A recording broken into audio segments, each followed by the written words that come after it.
और जो एट्रोसिटी हो रही है वो बड़ी भयानक। मैं कल शिवपुरी में था और मेरे पास 100 से ज्यादा कंप्लेन आई, रेप, हत्या जैसी कंप्लेन, घर जलाने जैसी कंप्लेन। कोई कार्रवाई नहीं हो रही। और अगर कार्रवाई के लिए थाने जाते तो पुलिस उल्टा धमका के जो है ये कह देती कि जेल भेज देती। और जो एट्रोसिटी हो रही है वो बड़ी भयानक। मैं कल शिवपुरी में था और मेरे पास 100 से ज्यादा कंप्लेन आई, रेप, हत्या जैसी कंप्लेन, घर जलाने जैसी कंप्लेन। कोई कार्रवाई नहीं हो रही।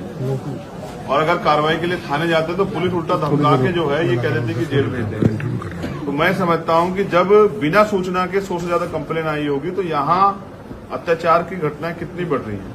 अगर पुलिस और सरकार मिलके महिलाओं को, गरीबों को, किसानों को, मजदूरों को सुरक्षा नहीं दे सकती है तो ऐसी सरकार की जरूरत इन वर्गों को क्यों है। बड़े पैमाने पे मैंने ये नोटिस किया। अभी सबसे बड़ा मुद्दा जो है वो पिछड़े वर्ग का जो आरक्षण था और जो एट्रोसिटी हो रही है वो बड़ी भयानक।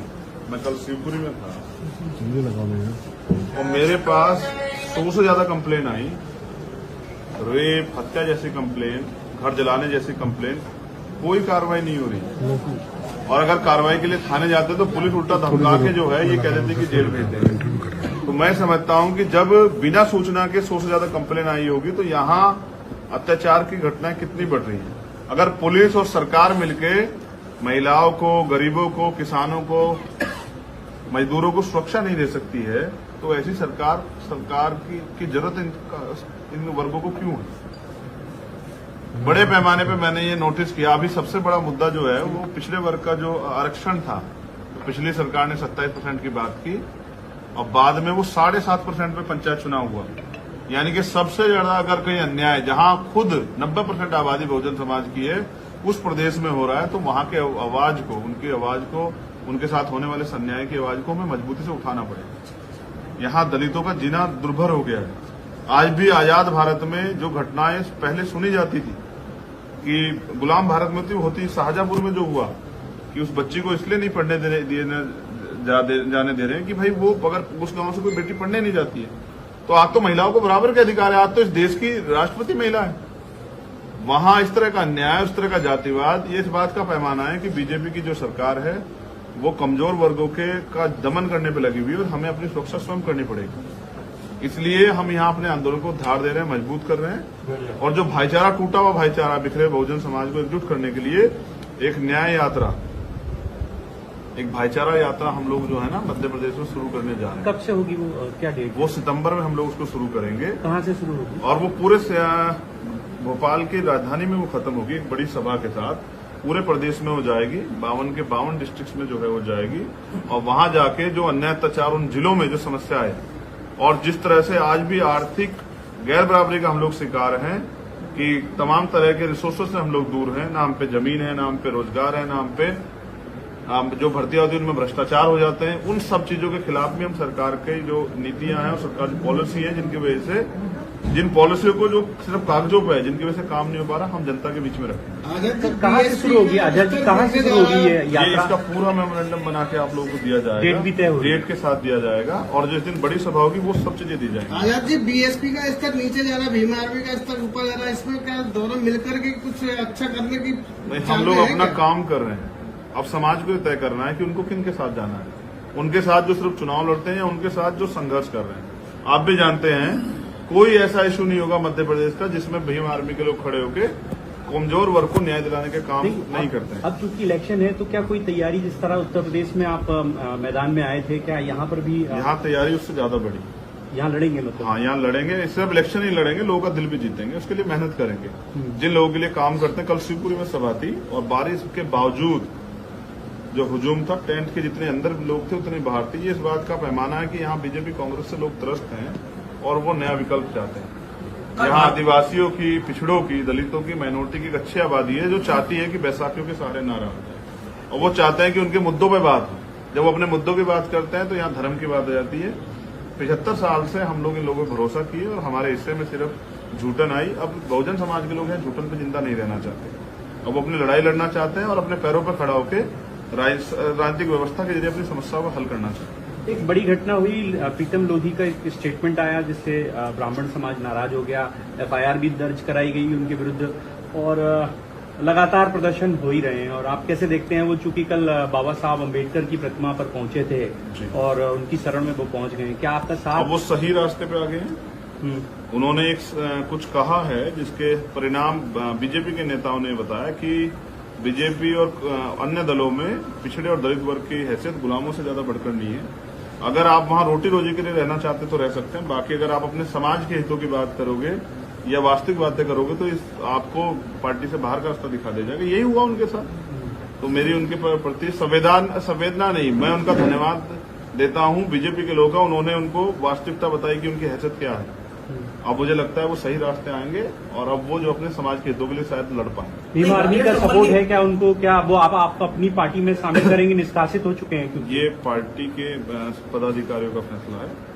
व्यक्तिगत रूप से अगर कोई अम्बेडकरवादी मूवमेंट में काम करना चाहेगा तो मैं उसका स्वागत करूंगा। ग्वालियर चंबल की जनता ने 18 विधायक हुआ करते थे ब्राह्मण समाज के और आज 2 है, तो क्या लगता नहीं है कि शोषण हो रहा है? तीसरे मोर्चे ने, दलित समाज ने, पिछड़े वर्ग ने जगह नहीं बनाई? जगह बनाई, लेकिन अपनी वास्तविक प्रतिनिधि नहीं भेज पाए, क्योंकि अभी तो जिन लोगों को भेज रहे हैं वो सदन में इसलिए भी पार्टी के हित में ज्यादा बोलते हैं, समाज के हित में कम बोलते हैं। अगर वो समाज के हित में बोलने लग जाए तो जो अन्याय हो रहा है शायद वो ना हो। जायज से आपका क्या चलेगा? मैंने क्या कहा कि हमारा जिससे भी चलेगा, जो संघर्ष करेगा। जायज क्योंकि अलावा जी लगातार मेहनत कर रहे हैं आदिवासी क्षेत्रों में और करनी चाहिए, परिणाम भी सामने आ रहे हैं। देखो वो उनके समाज की स्थिति भी, वो बहुजन समाज का बड़ा हिस्सा वो भी बुरी है। तो उस वर्ग में पैदा हुए लोगों को ज्यादा संघर्ष करना चाहिए और हम भी लोग संघर्ष कर रहे हैं तो सब लोगों को संघर्ष करना चाहिए। लेकिन जो आपने बताया, ग्वालियर चंबल के लोगों ने वास्तविकता में वोट की वैल्यू को समझ लिया है, इसलिए संख्या कम हो गई। 18 से 2 सांसद विधायक बनने वो चाहते हैं ना अभी। अनुसूचित जाति देखिए के कब से लोग 50 से मौका दिए हुए हैं, अरे एक मिनट बोल 50 से 1950 से मौका दे रहे हैं। अब उन्होंने देख लिया कि 18 विधायक बन के भी हमारे हितों की रक्षा नहीं हो रही है, तो वो अपना बनाना चाहते हैं। शेखर जी, अनुसूचित जाति के विधायक सांसद बनने के बाद भी कभी अपने समाज की लगाई नहीं लगने आगे आते। और जो एट्रोसिटी हो रही है वो बड़ी भयानक। मैं कल शिवपुरी में था और मेरे पास 100 से ज्यादा कंप्लेन आई, रेप, हत्या जैसी कंप्लेन, घर जलाने जैसी कंप्लेन। कोई कार्रवाई नहीं हो रही। और अगर कार्रवाई के लिए थाने जाते तो पुलिस उल्टा धमका के जो है ये कह देती कि जेल भेज देंगे। तो मैं समझता हूं कि जब बिना सूचना के 100 से ज्यादा कंप्लेन आई होगी तो यहाँ अत्याचार की घटनाएं कितनी बढ़ रही हैं। अगर पुलिस और सरकार मिलके महिलाओं को, गरीबों को, किसानों को, मजदूरों को सुरक्षा नहीं दे सकती है तो ऐसी सरकार की जरूरत इन वर्गों को क्यों है? बड़े पैमाने पे मैंने ये नोटिस किया। अभी सबसे बड़ा मुद्दा जो है वो पिछड़े वर्ग का जो आरक्षण था, पिछली सरकार ने 27% की बात की और बाद में वो 7.5% पे पंचायत चुनाव हुआ। यानी कि सबसे ज्यादा अगर कहीं अन्याय जहां खुद 90% आबादी बहुजन समाज की है उस प्रदेश में हो रहा है तो वहां के आवाज को, उनकी आवाज को, उनके साथ होने वाले अन्याय की आवाज को हमें मजबूती से उठाना पड़ेगा। यहाँ दलितों का जीना दुर्भर हो गया है। आज भी आजाद भारत में जो घटनाएं पहले सुनी जाती थी कि गुलाम भारत में थी, होती शाहजहांपुर में जो हुआ कि उस बच्ची को इसलिए नहीं पढ़ने जाने दे रहे हैं कि भाई वो अगर उस गांव से कोई बेटी पढ़ने नहीं जाती है तो आज तो महिलाओं को बराबर के अधिकार है। आज तो इस देश की राष्ट्रपति महिला है। वहां इस तरह का अन्याय, उस तरह का जातिवाद, ये इस बात का पैमाना है कि बीजेपी की जो सरकार है वो कमजोर वर्गों का दमन करने पर लगी हुई है और हमें अपनी सुरक्षा स्वयं करनी पड़ेगी। इसलिए हम यहाँ अपने आंदोलन को धार दे रहे हैं, मजबूत कर रहे हैं और जो भाईचारा, टूटा हुआ भाईचारा, बिखरे बहुजन समाज को एकजुट करने के लिए एक न्याय यात्रा, एक भाईचारा यात्रा हम लोग जो है ना मध्य प्रदेश में शुरू करने जा रहे हैं। कब से होगी वो, क्या डेट? वो सितंबर में हम लोग उसको शुरू करेंगे। कहाँ से शुरू होगी? और वो पूरे भोपाल की राजधानी में वो खत्म होगी एक बड़ी सभा के साथ। पूरे प्रदेश में हो जाएगी, 52 के 52 डिस्ट्रिक्ट्स में जो है वो जाएगी और वहां जाके जो अन्याय अत्याचार उन जिलों में जो समस्या है और जिस तरह से आज भी आर्थिक गैर बराबरी का हम लोग शिकार हैं कि तमाम तरह के रिसोर्सेज से हम लोग दूर हैं, ना हम पे जमीन है, ना हम पे रोजगार है, ना हम पे जो भर्ती होती है उनमें भ्रष्टाचार हो जाते हैं। उन सब चीजों के खिलाफ भी हम सरकार की जो नीतियां हैं और सरकार की पॉलिसी है जिनकी वजह से जिन पॉलिसियों को जो सिर्फ कागजों पे है, जिनकी वजह से काम नहीं हो पा रहा, हम जनता के बीच में रखेंगे। आजाद जी, कहाँ से शुरू होगी आजाद जी, कहाँ से शुरू होगी ये ये यात्रा? इसका पूरा मेमोरेंडम बना के आप लोगों को दिया जाएगा, डेट भी तय होगी। डेट के साथ दिया जाएगा, और जिस दिन बड़ी सभा होगी वो सब चीजें दी जाएंगी। आजाद जी, बीएसपी का स्तर नीचे जा रहा है, भीम आर्मी का स्तर ऊपर जा रहा है, इसमें क्या दोनों मिलकर के कुछ अच्छा करने की हम लोग अपना काम कर रहे हैं। अब समाज को तय करना है कि उनको किन के साथ जाना है, उनके साथ जो सिर्फ चुनाव लड़ते हैं या उनके साथ जो संघर्ष कर रहे हैं। आप भी जानते हैं कोई ऐसा इशू नहीं होगा मध्य प्रदेश का जिसमें भीम आर्मी के लोग खड़े होकर कमजोर वर्ग को न्याय दिलाने के काम नहीं करते हैं। अब चूंकि इलेक्शन है तो क्या कोई तैयारी, जिस तरह उत्तर प्रदेश में आप मैदान में आए थे, क्या यहाँ पर भी यहाँ तैयारी उससे ज्यादा बड़ी। यहाँ लड़ेंगे? मतलब हाँ, यहाँ लड़ेंगे, सिर्फ इलेक्शन ही लड़ेंगे, लोगों का दिल भी जीतेंगे, उसके लिए मेहनत करेंगे। जिन लोगों के लिए काम करते हैं, कल शिवपुरी में सभा थी और बारिश के बावजूद जो हुजूम था, टेंट के जितने अंदर लोग थे उतने बाहर थे। ये इस बात का पैमाना है कि यहाँ बीजेपी कांग्रेस से लोग त्रस्त हैं और वो नया विकल्प चाहते हैं। यहाँ आदिवासियों की, पिछड़ों की, दलितों की, माइनॉरिटी की एक अच्छी आबादी है जो चाहती है कि बैसाखियों के सहारे ना रहें, और वो चाहते हैं कि उनके मुद्दों पर बात हो। जब वो अपने मुद्दों की बात करते हैं तो यहाँ धर्म की बात आ जाती है। 75 साल से हम लोग इन लोगों पर भरोसा किए और हमारे हिस्से में सिर्फ झूठन आई। अब बहुजन समाज के लोग हैं, झूठन पे जिंदा नहीं रहना चाहते। अब अपनी लड़ाई लड़ना चाहते हैं और अपने पैरों पर खड़ा होकर राजनीतिक व्यवस्था के जरिए अपनी समस्याओं को हल करना चाहते हैं। एक बड़ी घटना हुई, प्रीतम लोधी का एक स्टेटमेंट आया जिससे ब्राह्मण समाज नाराज हो गया, एफआईआर भी दर्ज कराई गई उनके विरुद्ध, और लगातार प्रदर्शन हो ही रहे हैं। और आप कैसे देखते हैं वो, चूंकि कल बाबा साहब अम्बेडकर की प्रतिमा पर पहुंचे थे और उनकी शरण में वो पहुंच गए, क्या आपका साथ? अब वो सही रास्ते पे आ गए हैं। उन्होंने एक कुछ कहा है जिसके परिणाम बीजेपी के नेताओं ने बताया कि बीजेपी और अन्य दलों में पिछड़े और दलित वर्ग की हैसियत गुलामों से ज्यादा बढ़कर नहीं है। अगर आप वहां रोटी रोजी के लिए रहना चाहते तो रह सकते हैं, बाकी अगर आप अपने समाज के हितों की बात करोगे या वास्तविक बातें करोगे तो आपको पार्टी से बाहर का रास्ता दिखा दे जाएगा। यही हुआ उनके साथ। तो मेरी उनके प्रति संवेदना नहीं, मैं उनका धन्यवाद देता हूं बीजेपी के लोगों का। उन्होंने उनको वास्तविकता बताई कि उनकी हैसियत क्या है। अब मुझे लगता है वो सही रास्ते आएंगे और अब वो जो अपने समाज के हितों के लिए शायद लड़ पाएंगे। भीम आर्मी का सपोर्ट है क्या उनको? क्या वो आप अपनी पार्टी में शामिल करेंगे? निष्कासित हो चुके हैं क्योंकि ये पार्टी के पदाधिकारियों का फैसला है।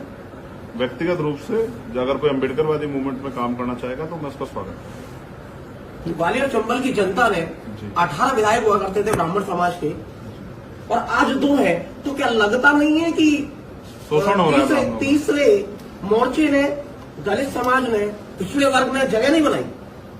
जगह बनाई, लेकिन अपनी वास्तविक प्रतिनिधि नहीं भेज पाए, क्योंकि अभी तो जिन लोगों को भेज रहे हैं वो सदन में इसलिए भी पार्टी के हित में ज्यादा बोलते हैं, समाज के हित में कम बोलते हैं। अगर वो समाज के हित में बोलने लग जाए तो जो अन्याय हो रहा है शायद वो ना हो। जायज से आपका क्या चलेगा?